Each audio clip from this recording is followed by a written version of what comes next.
বাংলাদেশ দক্ষিণ এশিয়ার নেতৃস্থানীয় শক্তি হয়ে উঠছে। ঢাকা সফর শেষে দেশে ফিরে আনুষ্ঠানিক সংবাদ সম্মেলনে একথা বললেন মার্কিন উপপররাষ্ট্রমন্ত্রী স্টিফেন বিগান।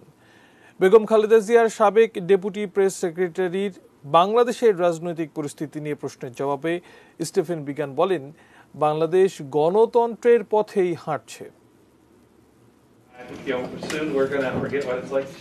14 থেকে 16 অক্টোবর ঢাকা ঘুরে গেলেন মার্কিন উপপররাষ্ট্রমন্ত্রী স্টিফেন বিগান। এর ঠিক আগেই 2 দিন দিল্লিতে ছিলেন তিনি।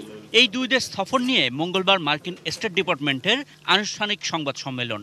তাতে টেলিফোনে সাংবাদিকদের প্রশ্নের জবাব দেন মার্কিন উপমন্ত্রী।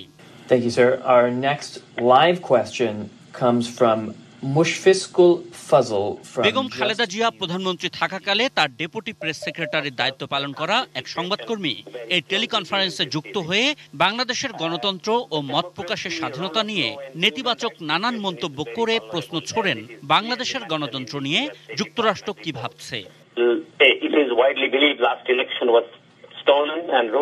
স্টিফেন বিগান স্পষ্ট জানান, বাংলাদেশ গণতন্ত্রের পথে হাঁটছে বলেই বিশ্বাস যুক্তরাষ্ট্রের।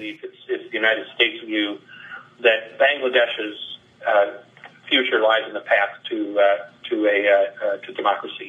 সামরিক শাসন বিভিন্ন রাজনৈতিক হত্যাকাণ্ডের পরেও বাংলাদেশ এগিয়ে যাচ্ছে বলে জবাব দেন মার্কিন উপমন্ত্রী।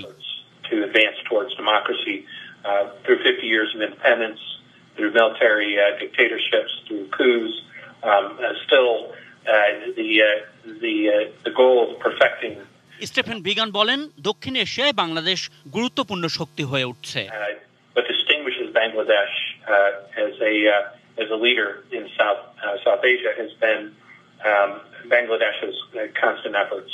রোহিঙ্গা সংকট নিয়ে সিএনএন-এর এক সংবাদকর্মীর প্রশ্নের জবাবে মার্কিন উপপররাষ্ট্রমন্ত্রী জানান, রোহিঙ্গাদের ফেরত যাওয়া এবং গণহত্যার বিচার নিশ্চিত করার বিষয়েও ঢাকা সফরে গুরুত্বপূর্ণ আলোচনা হয়েছে।